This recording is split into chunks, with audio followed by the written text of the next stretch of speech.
Huw Edwards' career will survive the storm of allegations against him, according to a crisis management expert. The high-profile newsreader was named on Wednesday evening as the BBC presenter at the centre of allegations over payments to a 17-year-old for explicit photographs. In a heartfelt statement, his wife Vicky Flint bravely confirmed that Huw will respond to the claims in due course and he is currently receiving hospital treatment for his mental health struggles. Shortly before he was named, the Metropolitan Police confirmed there is no information to indicate that a criminal offence has been committed. Although the presenter has been suspended while the broadcaster carries out further investigation, at this point Huw has not resigned. And it isn't game over for the BBC household name, according to crisis management and PR expert, Edward James. He believes Huw's career can survive the accusations and that the rally of support by fellow media stars exposes potential double standards playing out when comparing the case to Philip Schofield, who quit ITV after admitting to having an unwise but not illegal affair with a younger This Morning runner. Edward, CEO of Go Up, told The Mirror, Edwards' career can and will survive. The police have been clear that, after investigating the incident, no criminal behavior has been found. In lieu of criminal behavior, the BBC would cause public outrage were they to sack a man, considered by many to be a bit of a national treasure, that has not been accused of any criminality and who is clearly experiencing significant mental health issues, to the point of having been hospitalized. In these scenarios, when the media, social media and politicians have clearly gone too far, there's always an elastic band effect. The public, having been pushed, will always snap back and rally around the flag. In this case, Huw is the flag. There will be a public outcry over his treatment to date and an even greater PR meltdown were he to be let go. The PR pro argues that depending on Huw's own statement, those to potentially come worse off from the turmoil are the BBC, The Sun, and politicians and media personalities who made public statements about the unfolding events. Edward claimed, the people and organizations that will experience the worst of this, from a PR perspective, will almost certainly be the BBC, The Sun and the opportunistic politicians that jumped about 10 steps ahead of due process in making very serious public statements demanding accountability without even hearing from the alleged victim, the alleged perpetrator or before the police had even carried out rudimentary checks. In the midst of a PR crisis, the two most important factors are not to panic and not to sensationalize, Edwards says, who also warns about the importance of taking time to respond. He added, you must not let events control your response, you must allow your response to dictate events. What I mean by that is that, when high-profile crisis strikes, the principals will often see events moving at 1,000,000 miles per hour. They will be bombarded with questions from journalists, social media users, you name it, and they'll see a huge amount of headlines.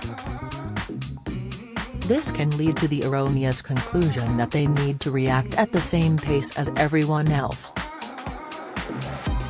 But this can result in hurried, ill-thought-through statements and actions that appear to be made in a panic. Following Huw's identity being revealed, a number of stars released statements in support of the News at 10 newsreader, who has a BBC career spanning 40 years, including Piers Morgan, Robert Peston, Dan Walker, and Alistair Campbell. Former BBC Breakfast host Dan Walker said on Twitter, "This is an awful situation and will come as a big shock to many." Huw Edwards is clearly not in a good place at the moment and this must be terrible for his family.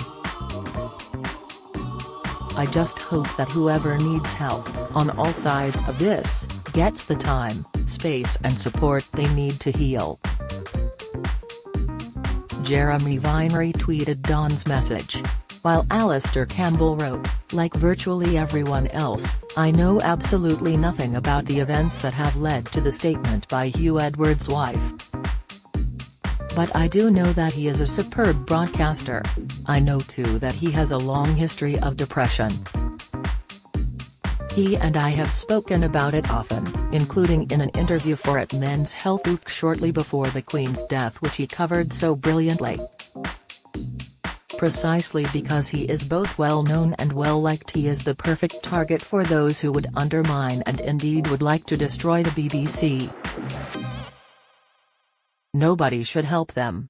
The police having said no action to be taken, whatever he did or did not do is a matter for him and his family, and for the BBC."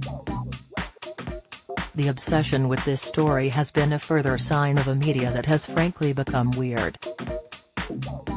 But I hope, almost certainly in vain, that Huw and his family are given the privacy they need and to which they are entitled. And the same goes for all others involved in this story.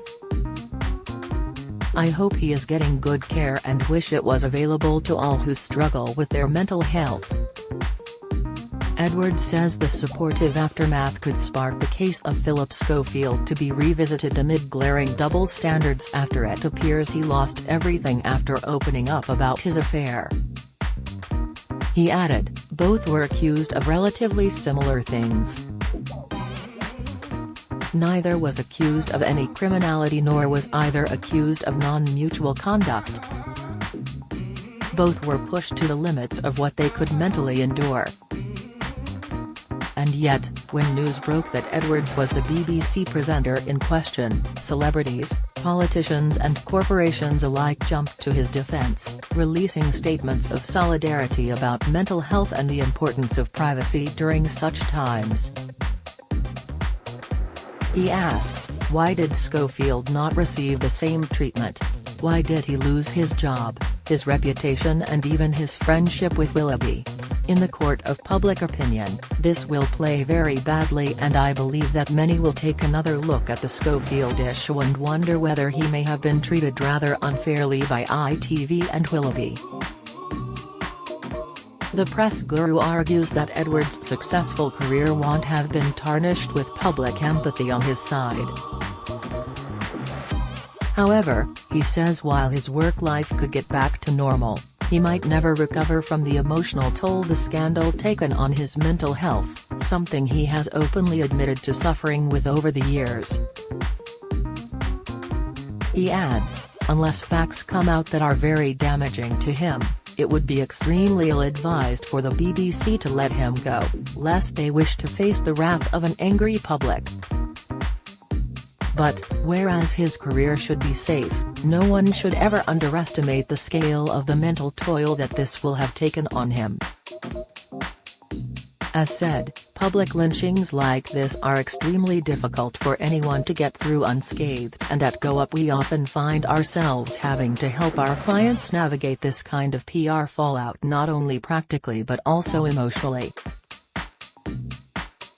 The only person that this could be considered a good day for is Phil Schofield. Having just been through a very similar scenario, he will know all too well what Edwards has gone through. But, the double standard in the reaction between hot TV personalities and politicians immediately jumped to Edwards' defense, versus Schofield being hung out to dry, will give him and his career a lifeline. The contrast is too stark to go unnoticed, and it will give him the ability to be given a second chance. Edward Coram James has no connection with either Huw Edwards or Philip Schofield and has never represented them in any capacity. If you're struggling and need to talk, the Samaritans operate a free helpline open 24/7 on 116 123. Alternatively, you can email joe@samaritans.org or visit their site to find your local branch.